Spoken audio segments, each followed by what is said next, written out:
Meitner and Castleberry decided they wanted to pursue their own line of cosmetics. And my father said, well, our cosmetics are the best.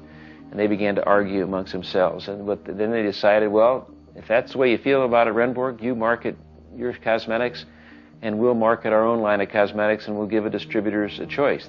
And then we made a huge mistake.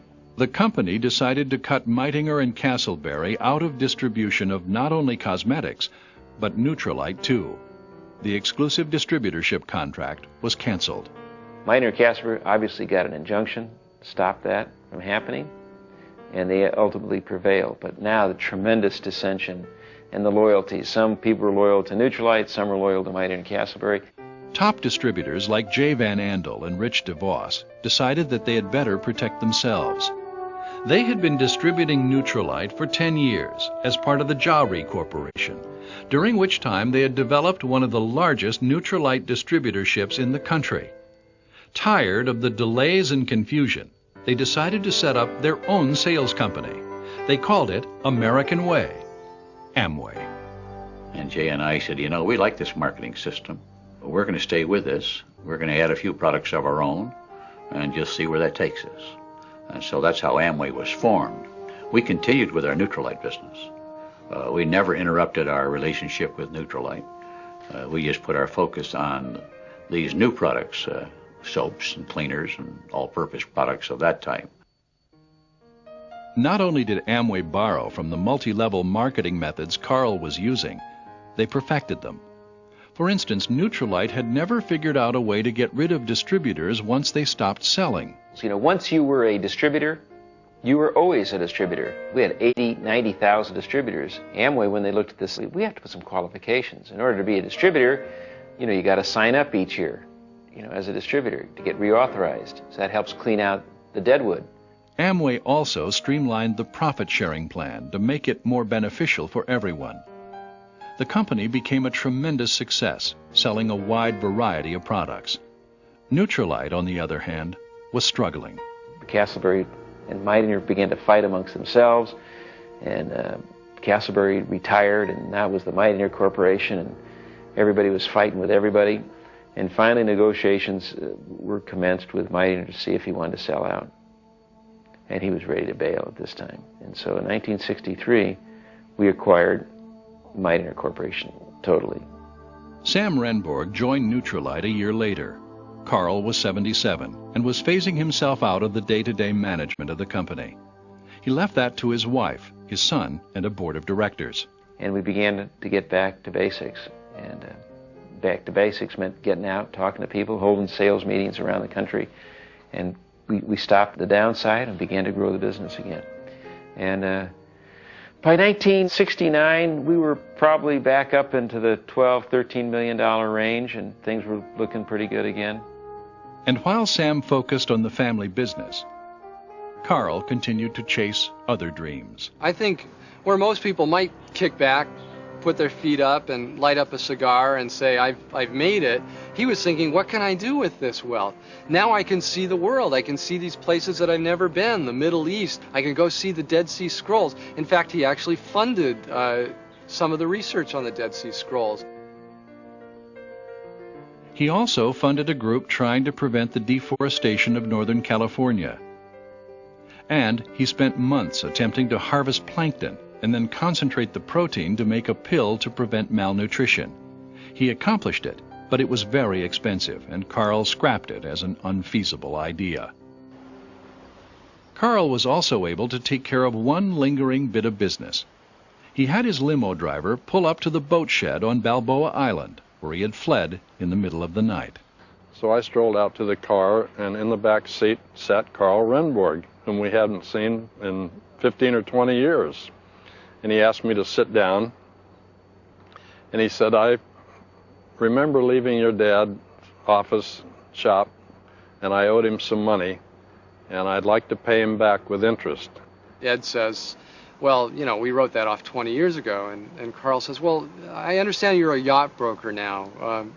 Maybe I can buy a yacht from you. So Carl ended up buying all his yachts from Richardson Yacht Brokerage. The sea was his great escape, always had been. On the ocean, he was free of business headaches. He was free to ponder. And with the success of Nutrilite, he traveled even more, sharing his love of new experiences with his granddaughter Lisa, sending her gifts from around the world, along with special notes. You know, I'd buy an old quilt. He bought me a beautiful oil painting. And then the letter that would accompany each gift always told a story of where he was, something about it, or he would write to me in third person and assume a character where he was. One, he is a little mockingbird. Didn't I tell you who I am? Oh, well, I am a mockingbird, and we are famous because we defend our babies fiercely. He writes a whole story about the mockingbird to tell me what's happening where they are, so that's a real treasure. In 1969, the federal government unknowingly verified what Carl had been saying for decades and gave Nutrilite a huge boost. It was called the White House Conference on Nutrition. It was the first time the American public were told that the American diet wasn't as good as they thought it was, and furthermore that the American diet was at the cause of many of the chronic diseases that were growing almost on an exponential basis. Heart disease, cancer, strokes were on a huge increase. This is often considered to be the birth of the health and fitness movement. Sam Renborg became Nutrilite's president, but by 1972 it was clear that the Amway sales team was better equipped to push Nutrilite into the global market than anyone else. Amway needed Nutrilite too. We kept saying, one of these days we ought to have a product of that type in our line.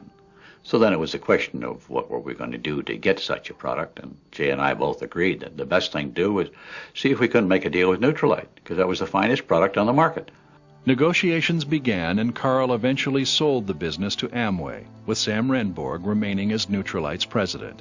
The impact on Nutrilite was sudden, it was dramatic. Our business went up fourfold overnight. And when Amway opened up international markets for Nutrilite, it brought Carl Renborg's dream full circle, since Nutrilite can now be found in China.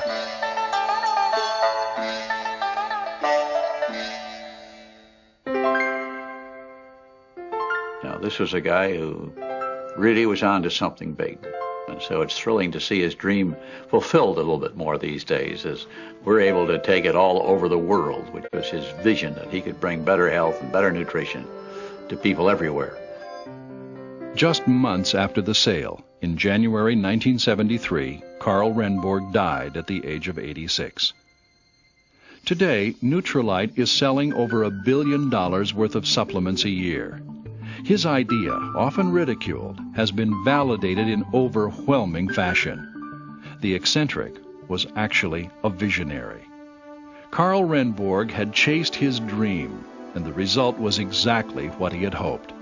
He built a wildly successful business and gave millions the chance to lead healthier lives.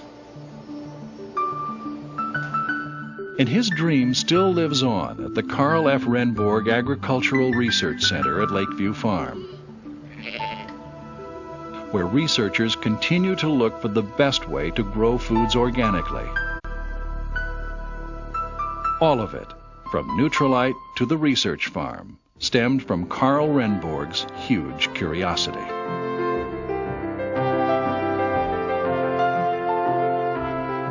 He thought in his mind that God had laid down some natural laws of the universe, and he thought that was the beckoning of mankind, was to really understand them.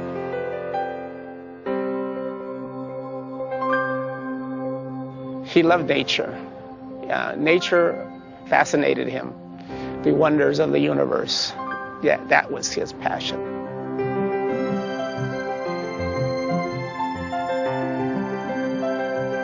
He lived in the same world with the rest of us, but he had ideas that most of us would never even consider.